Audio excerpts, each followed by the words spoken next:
വാർത്തകൾ വിശദമായി നോക്കാം. GST ഇളവ് ഉത്സവത്തിന് നാളെ തുടക്കമെന്ന് പ്രധാനമന്ത്രി നരേന്ദ്രമോദി. പാവപ്പെട്ടവർക്കും മധ്യവർഗത്തിനും പുതിയ പരിഷ്കാരം ഗുണപ്രദമാകും. എല്ലാ മേഖലകളുടെയും പുരോഗതിയാണ് ലക്ഷ്യമിടുന്നതെന്നും GST പരിഷ്കരണത്തിന് തുടർച്ചയുണ്ടാകുമെന്നും പ്രധാനമന്ത്രി പറഞ്ഞു.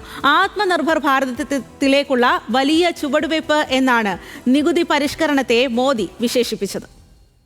नवरात्रि के प्रथम दिवस 22 सितंबर को सूर्योदय के साथ ही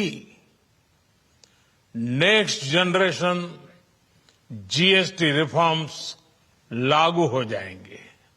നവരാത്രിയുടെ ആദ്യ ദിനത്തിൽ നമ്മുടെ രാജ്യം ആത്മനിർഭർ ഭാരതത്തിലേക്കുള്ള വലിയ ചുവടുവെപ്പ് നടത്തുന്നു. ഇങ്ങനെയാണ് പ്രധാനമന്ത്രി പറഞ്ഞു തുടങ്ങിയത്. GST ഇളവ് ഉത്സവത്തിന്റെ തുടക്കമാണ്. നവരാത്രിക്കാലത്ത് കോടാനുകോടി വീടുകളിലേക്ക് ഇത് മധുരമെത്തിക്കും. ജനങ്ങൾക്ക് പ്രിയപ്പെട്ട വസ്തുക്കൾ സുഗമമായി വാങ്ങാനാകും. ഓരോ പ്രദേശത്തും ഓരോ നികുതി എന്നുള്ളതിൽ ഏകീകരണം നടപ്പാക്കുമ്പോൾ നികുതി ഭാരത്തിൽ നിന്ന് രാജ്യത്തിന് മോചനം ലഭിക്കുമെന്നും പ്രധാനമന്ത്രി പറഞ്ഞു.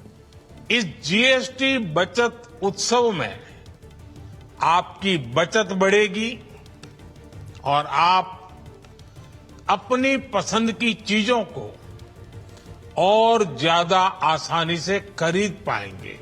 2017 ചരക്ക് സേവന നികുതി എന്ന ചരിത്രപരമായ തീരുമാനം നടപ്പിലാക്കിയത് തന്റെ സർക്കാരാണെന്ന് മോദി ഓർമ്മപ്പെടുത്തി. എല്ലാ സംസ്ഥാനങ്ങളുടെയും ആശങ്കകൾ പരിഹരിച്ച് പൂർണ്ണ പിന്തുണയോടെയാണ് പുതിയ പരിഷ്കരണം. കാലത്തിനനുസരിച്ചുള്ള മാറ്റങ്ങൾ രാജ്യത്തിന് അനിവാര്യമാണെന്നും ഇതൊരു തുടക്കം മാത്രമാണെന്നും മോദി വ്യക്തമാക്കി.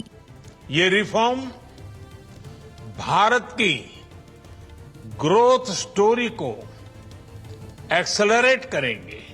രണ്ടാം സ്വദേശിവൽക്കരണമാണ് നടപ്പാക്കുന്നതെന്ന് പറഞ്ഞ മോദി ഓരോ പൗരന്റെയും പ്രോത്സാഹനം വേണമെന്നും വിദേശ ഉൽപ്പന്നങ്ങളെ ആശ്രയിക്കുന്നത് കുറയ്ക്കണമെന്നും ആവശ്യപ്പെട്ടു. National desk news Malayalam.